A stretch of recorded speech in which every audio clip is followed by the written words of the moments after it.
Hoy se dieron a conocer los datos de remesas, otra vez arriba de los 5,000 millones de dólares en el mes, arriba de los 27,500 millones de dólares acumulados en el año.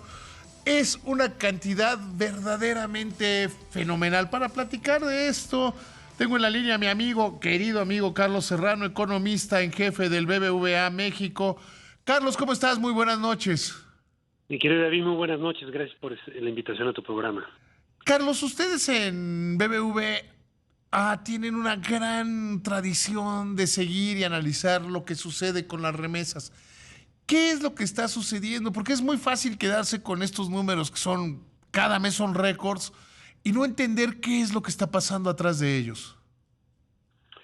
Así es, David, pues estamos viendo, como dices, números muy impresionantes.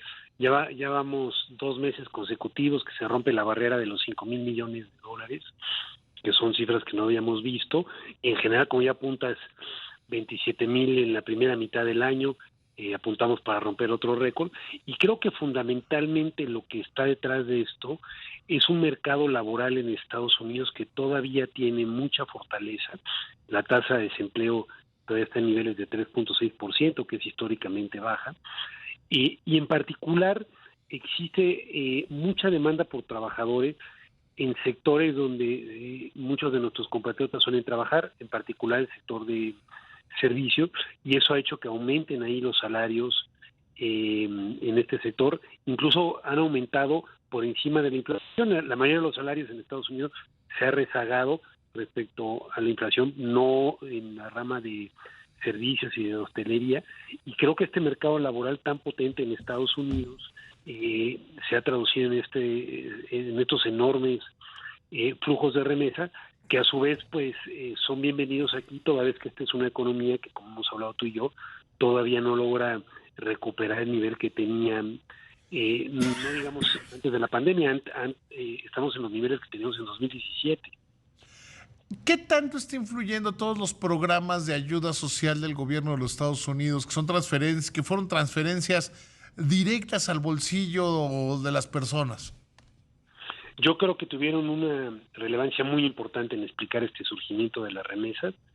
Hay que recordar que en México, en Estados Unidos, perdón, hay más de 11 millones de mexicanos, de los cuales 7 son trabajadores documentados. La inmensa mayoría de estos debió haber recibido estos apoyos que mencioné, y eso les permitió ahorrar y poder enviar más remesas aquí a sus familiares. Entonces, sin duda, la política expansionaria fiscal de Estados Unidos se tradujo en más remesas a México, y de esta manera fue una política fiscal que permeó hacia nuestro país.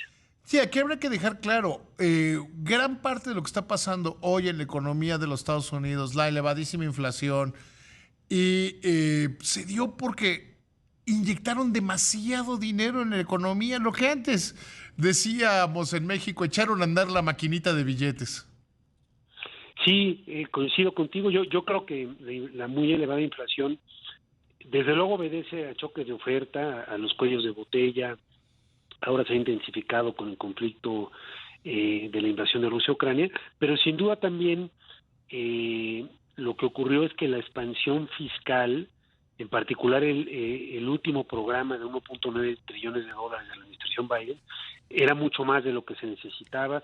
Hubo economistas prestigiados como Blanchard que lo decían. Ujú. Es decir, se inyectó.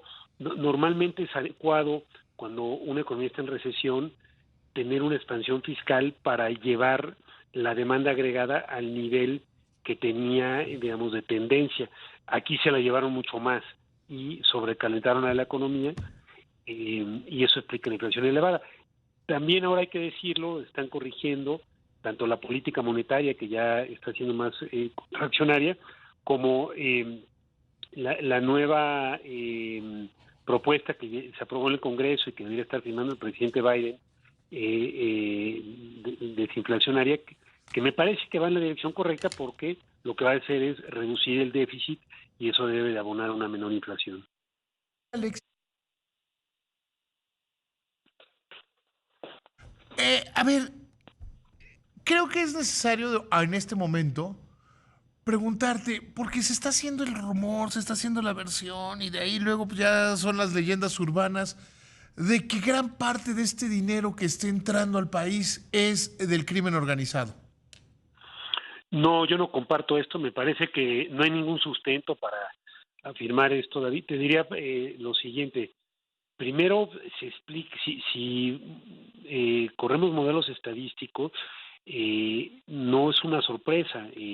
Un mercado laboral tan potente resulta en mayores remesas y estos niveles de desempleo en Estados Unidos explicarían estos mayores niveles de remesas. Segundo, como tú bien sabes, David, la absoluta mayoría de las remesas, más del 99% se envía por canales electrónicos, Ujú. donde emisor y receptor están obligados a identificar a las personas que envían las remesas y a quienes las reciben.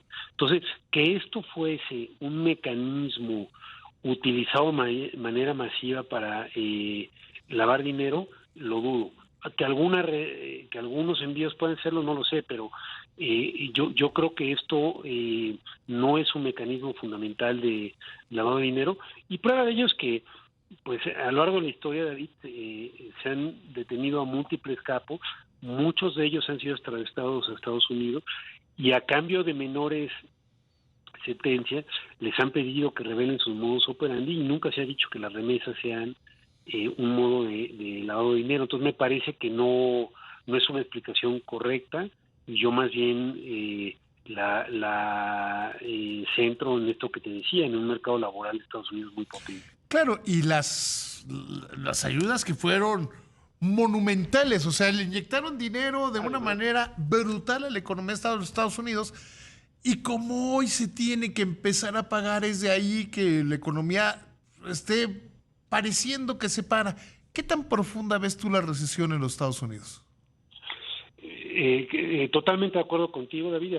Ahora justamente es una economía que tienen que desacelerar, ya lo están haciendo, tanto la Fed como el Tesoro, y yo creo que es muy factible que veamos una recesión en Estados Unidos, siempre que hemos visto que la política monetaria se vuelve más restrictiva para luchar con inflaciones elevadas, mayores a 4%, hemos visto una recesión. Yo creo que es muy factible que veamos una recesión. eh, Creo que el año que viene sería lo más probable, pero no descarto que sea este año, pero no la veo muy profunda ni tampoco duradera, y por dos razones, David. No muy profunda, porque el sistema bancario en esta ocasión entra muy fuerte a este ciclo de subidas. Y lo que sabemos y nos muestra la historia económica es que las recesiones que suelen ser duraderas son aquellas que golpean al sistema financiero, como fue el caso en 2009 con la crisis financiera global. Segunda razón es que esta vez los balances de las familias entran más fuerte a este ciclo de subida. El porcentaje que dedican al servicio a la deuda está entre los más bajos desde que se tienen datos. Esto también por lo que ya apuntas, porque les dieron una serie de apoyos fiscales muy grandes, porque también ahorraron desde la pandemia. Esta fue una crisis curiosa donde la tasa de ahorro aumentó y por lo Claro, porque tanto con yo los creo apoyos que sociales, perdón que te interrumpa, con los apoyos sí, sí, claro. sociales, pues era dinero que el estadounidense promedio lo veía como dinero de una sola vez. Lo veía como, Exacto. por simplificarlo demasiado, como un bono. Entonces, pues, ahorraba de su dinero y usaba el bono para consumir. Exactamente, así se vio como una cuestión de una sola vez y eso le permitió ahorrar una parte. Entonces yo creo que sí podemos tener una recesión, creo que no duraría más de 2 trimestres, pero lo que sí no hay duda es que la economía de Estados Unidos se va a desacelerar. Nosotros creemos que el año que viene crecerá ligeramente por debajo del 1%. El Fondo Monetario, como sabes, recién también lo revisó al 1%. No hay duda que es una economía que se va a desacelerar y es sano que se desacelere porque es la manera en que se van a ir quitando estas presiones inflacionarias, porque coincidiendo contigo, pues después de tanto la serie de choques de oferta como una expansión fiscal muy potente, pues acabamos teniendo esta serie de presiones inflacionarias y ahora es necesario reducir la demanda agregada. Ahora, trayéndolo esto a México, qué va a implicar en el crecimiento de la economía mexicana? Si bien el dato al primer semestre es sorprendentemente bueno, pues es difícil que se mantenga esta tendencia en el largo plazo. Coincido plenamente contigo, David, y nosotros por ello hemos revisado a la baja el año que viene. Este año lo revisamos al alza porque, como bien apuntas, la primera mitad ha sido muy buena. En parte creo que porque muchos de los cuellos de botella, en particular los que afectaban al sector automotriz, se fueron deshaciendo y hoy la industria automotriz mexicana opera al mismo nivel de capacidad utilizada que antes que la pandemia, porque también el consumo ha venido operando bien, también había una serie de ahorros acumulados en México, pero creo que el hecho que la economía de Estados Unidos se vaya a desacelerar, sin duda nos va a afectar, y el hecho que aquí también la política monetaria se va a volver más restrictiva, pues eso también va a significar que el costo de adquirir créditos para empresas y familias sea mayor, y eso le va a pegar tanto a la inversión como al consumo, y por eso nosotros creemos que el año que viene el crecimiento será menor. Recientemente lo revisamos a 1.6%, porque pues somos una economía muy ligada a la de Estados Unidos y me parece iluso pensar que una desaceleración tan marcada en Estados Unidos no nos va a afectar, ¿no? Me acabas de decir algo muy relevante. Somos una economía muy ligada a la de los Estados Unidos. Hay quienes, quizá con frivolidad o no sé, o con alguna agenda particular, dicen, es que ya nos desligamos de la economía de los Estados Unidos. No, absolutamente no. Pero hay quienes ya dicen, no, ya es que ya Estados Unidos puede decrecer su economía y nosotros crecer. Ojalá llegáramos a un momento en el que no dependiéramos así de la economía de Estados Unidos, pero es nuestro principal cliente, con 82 centavos de cada peso, ¿no? Sin duda, exactamente, con 82 centavos de cada peso, yo creo que esas versiones son incorrectas.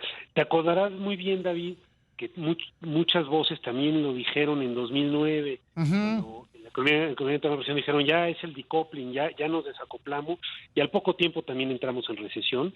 Yo diría, pues seguimos siendo, en el mediano plazo, que es bueno, creo que es bueno que estemos ligados a la economía de Estados Unidos, de entre todas las economías avanzadas, la que mejor perspectiva tiene a mediano plazo es la de Estados Unidos.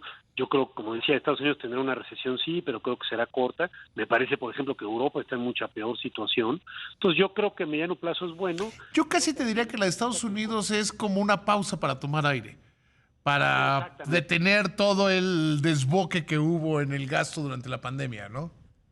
Exactamente, es una economía, exacto, que está algo desbocada, como bien dice, estaba creciendo más que su crecimiento potencial, es necesario traerla hacia abajo ese crecimiento potencial, pero no es algo más estructural, como me parece que podemos ver en Europa tiene un problema estructural, que es la dependencia del gas en Rusia, irlo reduciendo va a ser costoso.